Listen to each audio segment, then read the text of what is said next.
Told NorCal I'm next up, it ain't no stopping me. I ain't Capolo, you hear AA, then it's a robbery.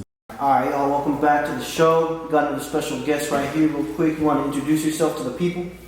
YoungReckless59. Shots flipping out this Gleek, this a 2-3. I seen it that I was in Vegas with a 2-piece. I'm still on and off that road, stacking blue cheese. And if this bitch ain't lit, bet I get it jumping. We in this bitch sticked up, I ain't in the number. And if this bitch ain't paying, I ain't in the fucking $100,000 worth of jewelry, bitch, I get it bumping. Paid by my cash flow, really let them rant. I started off a jack and fell in love with the trap, fell in love, flipping packs, 580 in the track. Ain't mine looking loose, I can't buy it, that's a fact. North Oakland. Yeah, alright, so North Oakland. So you grew up in North Oakland? Yeah. What's your experience growing up in North Oakland, first of all, and what is something that you've learned from growing up in North Oakland that you take to you to this day? My experience growing up in North was cool. Like, I grew up like around older people. Like, I ain't grew up around young people. Only young people I grew up with really was the friends I still got to this day. So I grew up a little bit fast. You know, something that I take with me to this day. Shit, stay on back for real. Okay. How many years have you been doing music seriously, and what led to that? What led to you getting into music like that? Probably like 6 years, but really I went to jail for how long? I went to jail for 4 years, so just in between time, like the little months and shit that I was out, and what made me start rapping was shit, being around people that rap, and other people just kept telling me like I need to rap, like you raw, you saucy, like you need to rap, like so. Okay. Because when you said you were locked up earlier, but you were rapping before you were locked up, Yeah. right? Because you do have hella videos out from before then. What led to you doing your first music video? I don't know, I made the bad parts, I made my first song with Juvenile Hall. Like somebody came up there with a little laptop and shit, and I made a song. So when I got out, I liked the song, so I was like, I want to shoot a video to it. And what video was that? What was your first video? My first video was that YNIC. I'm out here thugging, it's a young nigga way. We lost force to some suckers, so you know they gotta pay. Bitches on the younger dick, but they gotta pay the lay. And I refuse to be broke, I'm trying to check every day. Yeah, okay. Did it go up? What was the response from you? My first video was the YNIC. My first video was that Extra Shots. That was me and Ye when I first got out. Young nigga really hard, tryna taste a bag. Had to sit it down for a minute, I was moving fast. Can't be mad at the youngin', they like I was chasing that. I was up before the rooster crowed, I heard chasing cat. Oh, yeah. That was cool. I went up. Yeah, okay. Well, it went up. Yeah. Well, how was it feeling? How was that feeling when you got your first video and then went up? You're talking about Bucks, right? Bucks, yeah. What was that feeling like though when you see your first video? You see it start to get up, go up, start doing numbers? It felt cool. Like other people be listening to your music and it don't just be you listening to your shit. Like you see other people actually listen to it, tagging your Instagram and shit. That shit cool. Yeah. Okay. So you actually started to see people slapping your shit too outside. Yeah. I mean, so then okay. So what happened? So after that, you got your first video. What did you do? What was your mindset like? Were you like, all right, I gotta take rap seriously? You started dropping more shit seriously, taking it seriously? Yeah, it was like I seen it. I'm like, oh, I'm gonna start doing more songs, doing more videos. Like more people starting to pay attention, like shit like that. Yeah. Okay. Well, was you starting to get recognized in public too? At that point, no, for sure. But I be feeling like it was more like somebody already know you in public, then they be listening to your music. Like in your city, I feel like you already gotta have people that already know you, and just start rapping out of nowhere and nobody know you for real. Yeah. And then I noticed another thing too, you had that song with Shred Gang Loan. We in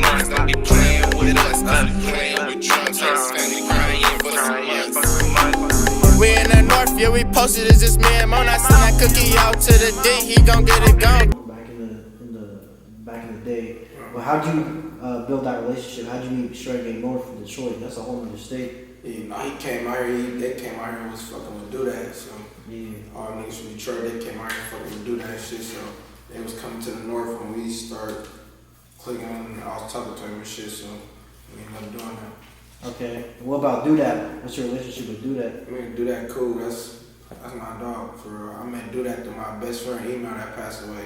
That's his guy, brother. So growing up, I used to be seeing Do That in the north. Email or call him and feel me. That's his guy, but that's his older brother that do little shit for us and shit like that. Okay. Because when I was trying to do my research, I seen that you had the videos on Thizzler too. So back then Thizzler was different too. It's not like it is now. But how'd you get your videos on Thizzler back then? Fab. Okay. Fab, I call him like my uncle. Like that's somebody that could be helping out. Like I send him and send it to somebody else. Like, he'd be helping out with that type of shit. Yeah, okay, got you. And then, yeah, well, what about Fab? So you said that's your uncle? So you grew up with him? Like, you grew up seeing him around? Yeah, I grew up in North Oakland, so shit. He watched me grow up. He used to come to the park or be on 45th. Like, he used to have a store on 45th, so just come up there.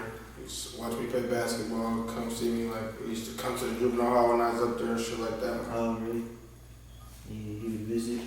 Well, what was your influences then in terms of like rap? Who did you used to listen to that influenced your sound back then? Was it local people or was it more like bigger artists? I don't feel like nobody influenced like how I rap. I don't feel like I rap like nobody else for real. Like, but personal music, I feel like be like that I listen to like that make me want to rap. You know? Like, yeah. Or just seeing people around, like, you know, like just seeing people rapping around you. Was it any like older people? I mean, TD rap around me, TD rap around me. Yeah. Pay Drew rap around me, TD Drew, they all rap. So yeah, I just see them. Okay, so they was rapping Frost. before. Yes, yeah. Well, what was your relationship with Frost? That was my big brother for real. That's a person that I grew up around. Like I said, I was young. It wasn't a lot of people that really grew up that was young that really could say they had a relationship with him. Like it's few people like me, the people that I be around, they all can say that, like me, Bam, JJ, family, Dre, like the younger kids, like Gene, like it's only a certain few people like that can say that. Like Frost really was older, so he was in jail sometimes, so it was only so much you could really say about Frost. Cause yeah, I remember just like on the outside looking in, I remember just being a fan of the rap and shit. And I used to listen to a lot of Frost too. And when I seen that he passed away, I was just an outsider looking in. So how did it affect you having a relationship with him when he passed? I mean, I was in jail when he passed away, so that shit hurt. That shit was fucked up. My best friend and I died probably like 4 months before that, so shit. I just felt like everybody around me was passing away while I was sitting in jail. Like, that nigga had a big ass impact on North Oakland. Like, I feel like when he passed away, so did North Oakland. Oh, really? I mean, what do you mean by that? I guess not that many people rapping? Nah, just like his spirit, like, kept everything together. He was like the glue. So you kind of feel like it's, man, so North Oakland isn't like together like it was, like unity wise? No, I wouldn't say that. I wouldn't say that. No, we still together for sure, but I just feel like he a big ass part of like everybody. Like everybody was like, well, look to him like family. Like that was everybody big brother for her. Like he had a big ass impact on everybody. So I feel like when I say that, I feel like when he died. I'm saying like in terms of like spirit, like his happiness, like how he come around and everybody be like, I feel like we missing that. That's what I'm saying when I say that. Okay.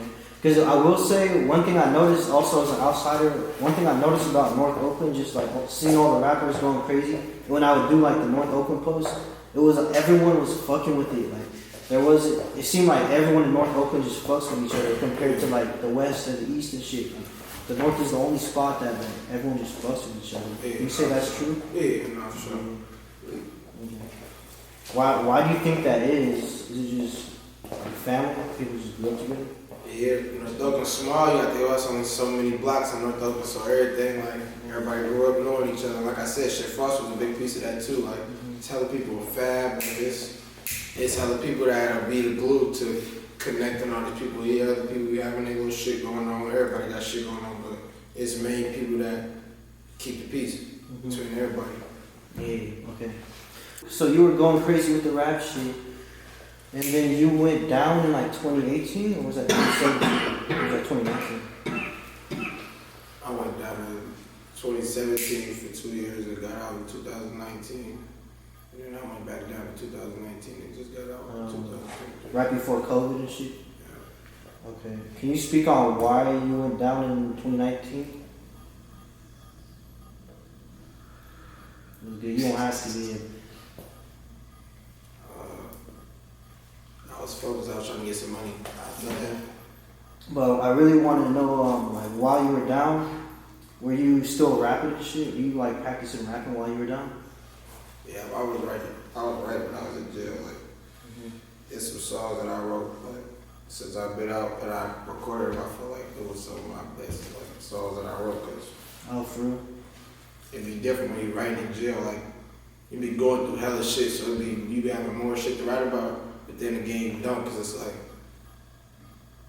I don't know, when you're in jail, you gotta rap about what you going. You can't rap about outside and on the streets and shit. Cause it's like you ain't outside on the streets. You rapping about. I feel like when you're in jail, you'll be rapping about old shit, or you'll be lying rapping about shit that you ain't did. So I feel like in jail, it's kind of like fake harder to rap. So what type of shit did you rap about, or were you writing about then? What were you about to do? You can't write about shit that's on the outside. Just like emotion, like. I mean, yeah, I rapped about shit that I like did or shit like. I give my props to my niggas that did shit that I know that they're doing or shit like that. And I rap about shit, the situation I'm in, the situations I've been through or I'm going through while I was in jail. Okay. How many songs would you say you wrote while you were in there? Probably like 20. But I ain't come home and do all of them. I probably still got like 2 or 3 that I want to do, and I probably did like 6 or 7. Okay. What's the biggest thing that you've learned from being locked up that you take to today that you move better with today in life? I had going back. Have your own back, just like you said from North Oakland? I mean, yeah, because it's just be like, you be in jail, you see who really be for you and who don't be for you, feel me? Like, you see, like, who got your back and who don't got your back. Like, from bitches to friends to family, like, feel me? Like, when I was in jail, I had my mama, feel me? My brother, and a couple of my other brothers that I consider family, feel me? Like, everybody don't got that, though. It be people that go to jail and you don't got no mama or you don't got no brother, then you be on your own. So when you be out on the street, you gotta make sure you have your own back and you doing whatever you gotta do to put it up to make sure if you ever get put in that position, you can always have your own back. Yeah. Okay, what was it like having COVID hit while you were locked up? Because you got locked up right before COVID happened.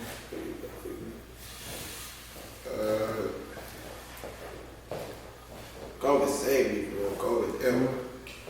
Oh yeah, because they were trying to give me hella time, but COVID like made it to the point where they had to push off. They have a court dates off. Like COVID made it to the point where they pushed off like 2 years of my time. I sat in jail for 4 years, so COVID pushed off 2 years. Oh, for real? You got early release? Yeah, so COVID pushed off hella time for me, so COVID really helped.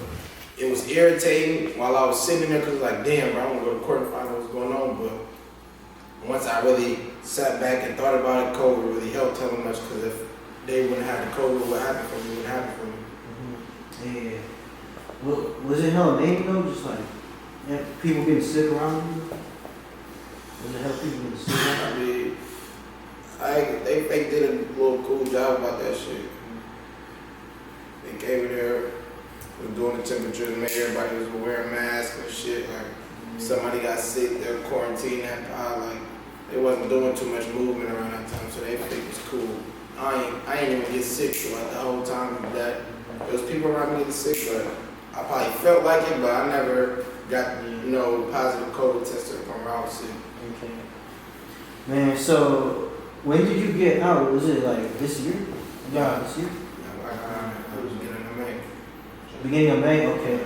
What was that feeling when you first got out? After, because that was like, what, like 5 years? 4 years? What was that feeling like when you first got out? I couldn't believe that shit because it really was like, it wasn't supposed to happen. It was a DA that came in and she came and switched some shit up and really helped me out. Yeah, okay. Was your mind on music or what were you trying to do when you first got out? Were you like, I gotta drop some shit? It was, but then it was like, I was just happy to be out for real. You said what? I said it was, but then again, I was just happy to be out for real. Okay, okay. Did you notice the differences? Like, was it like cultural differences or like even like technology differences? Just life was the world. Everything was different. Like shit changed every minute it's something changing right now. So you got to think about how much changed in 4 years. It was hella shit. Everything was different. Yeah. What about rapping though? Like trying to be a rapper now versus right before you went in? I don't know. I feel like I don't know. I feel like it's probably like still the same for real. Like, I don't know. It'd be like kind of like more people, more support, and more people now. I guess. Yeah, because I'm trying to think too. Because like 2017, the only difference is like who's popping. Like 2017 was like There wasn't that SOB. many Bay Area people. Feel me? So that's what I'm saying. Now that more Bay Area people getting recognition, they supporting each other more. I kind of feel like, because like that was like SOB was popping, and then it was hella people in the Bay trying to. Everyone was like having that flow. Now it's like Stockton and the EBK, you know. But yeah, it is a lot of more people and shit. What about trying to get into the studio though and everything? Trying to find like, was it difficult trying to get back on your feet for real when you came back to trying to get back into making music?